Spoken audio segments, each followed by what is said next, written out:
ఈరోజు ఎక్కడికి వెళ్తున్నాం? క్రైస్తవ్యం ఆదివారం ఆరాధన, చర్చికి వెళ్ళడం తప్ప ఇంకేమీ చేయట్లేదు కదండి. అలాంటప్పుడు మన ప్రార్థన ఎందుకు వినాలి?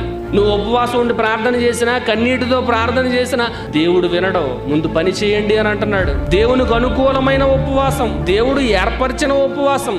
యేసు ప్రభువు వారు అన్నారండి, తనను వెంబడించాలనుకునేవాడు ఏం చేయాలంట? ప్రతి దినము తన కాడిని ఎత్తుకొని, తన సిలువని ఎత్తుకొని యేసును వెంబడించాలి. సమస్త భారాన్ని మోసుకుంటున్న జనులారా, నా యొద్దకు రండి, నేను మీ మీద ఒక చిన్న కాడి మోపుతాను. దాని భారం తేలికగా ఉంటుంది. మీరు దీన్ని మోయండి. కాడి మాను మోకులు తీయాలి. ఈరోజు ఎంతమంది కాడి మోస్తున్నారు? యేసు ప్రభు వారు మోపుని కాడి భారం మోపారంట. ఏంటా భారం? సువార్త ప్రకటింపవలసిన భారము నా మీద మోపబడి ఉన్నదని పౌలు గారు అంటున్నారు. మరి ఈరోజు ఎంతమంది క్రైస్తవులు భారం మోస్తున్నారు? సువార్త ప్రకటించవలసిన భారం.